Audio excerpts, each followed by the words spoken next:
പുതിയൊരു വീഡിയോയിലേക്ക് നിങ്ങൾക്ക് ഏവർക്കും സ്വാഗതം. ഞാനിന്നൊരു ഗാർലിക് ബ്രെഡിൻ്റെ റെസിപ്പി ആയിട്ടാണ് വന്നിരിക്കുന്നത്.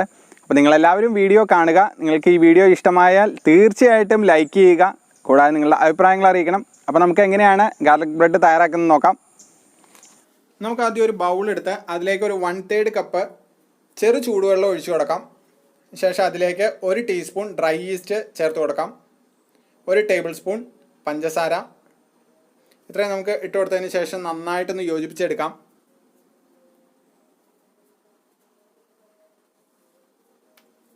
അതിനുശേഷം ഇതിലേക്ക് 1 കപ്പ് മൈദ ചേർത്ത് കൊടുക്കുക. ഇതിലേക്ക് 1/2 ടീസ്പൂൺ ഉപ്പ്. ഇത്രയും കൂടെ ഇട്ട് കൊടുത്ത് നമുക്ക് നന്നായിട്ടൊന്ന് കുഴച്ചെടുക്കണം. ഇനി ഇതിലേക്ക് വെള്ളം ചേർക്കേണ്ട ആവശ്യമില്ല. ഞാനിവിടെ കുഴച്ചെടുത്തിട്ടുണ്ട്. ഇനി ഞാൻ ഇതിലേക്ക് 1 ടേബിൾ സ്പൂൺ സൺഫ്ലവർ ഓയിൽ കൂടി ഒഴിച്ചു കൊടുക്കുന്നുണ്ട്. അതിനുശേഷം ഒന്നുകൂടി നമുക്കൊന്ന് കുഴച്ചെടുക്കണം.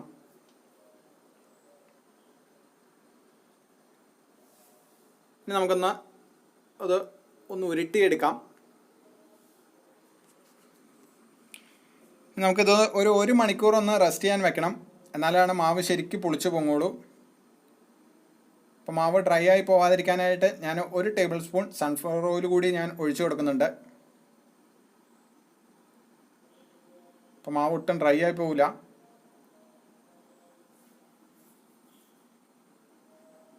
ഇനി നമുക്കിത് അടച്ചു വെച്ച് 1 മണിക്കൂർ റെസ്റ്റ് ചെയ്യാൻ വെക്കാം. ഇപ്പോൾ 1 മണിക്കൂറായിട്ടുണ്ട്. ഇപ്പോൾ മാവ് നന്നായിട്ട് പുളിച്ച് പൊങ്ങിയിട്ടുണ്ട്. നമുക്ക് ഒന്നുകൂടി ഒന്ന് കുഴച്ചെടുക്കണം.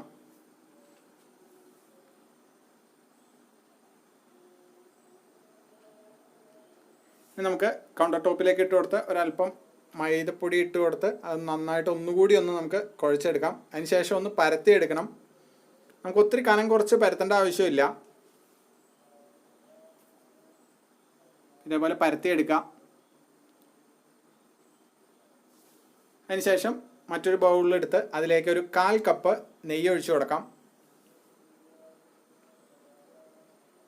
ഞാനിതിലേക്ക് ഒരു 20 അല്ലി വെള്ളുള്ളി ചെറുതായിട്ട് അരിഞ്ഞത് കൂടി ചേർത്ത് കൊടുക്കുന്നുണ്ട്.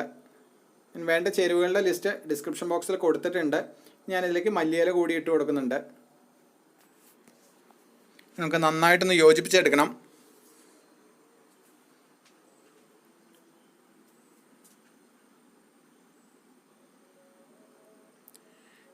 ഇനി നമുക്കിത് ആദ്യം പരത്തി വെച്ചിരിക്കുന്നതിലേക്ക് നമുക്കൊന്ന് ബ്രഷ് ചെയ്ത് കൊടുക്കാം. നമുക്കതിൻ്റെ എല്ലാ സൈഡിലും ഒന്ന് ബ്രഷ് ചെയ്ത് കൊടുക്കണം.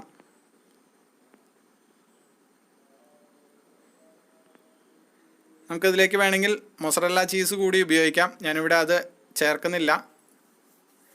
അതുപോലെ തന്നെ ഒറിഗാനോയും ചേർക്കാം. അപ്പോൾ കൂടുതൽ ടേസ്റ്റ് കിട്ടും.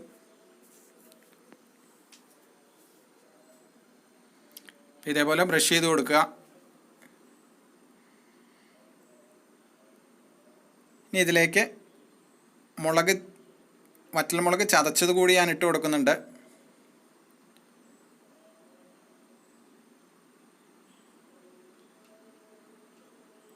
നമുക്കിതേപോലെ മടക്കി വയ്ക്കാം. അതിനുശേഷം ഇതിൻ്റെ മുകളിലൂടെയും ഇതേപോലെ തന്നെ ബ്രഷ് ചെയ്ത് കൊടുക്കുക.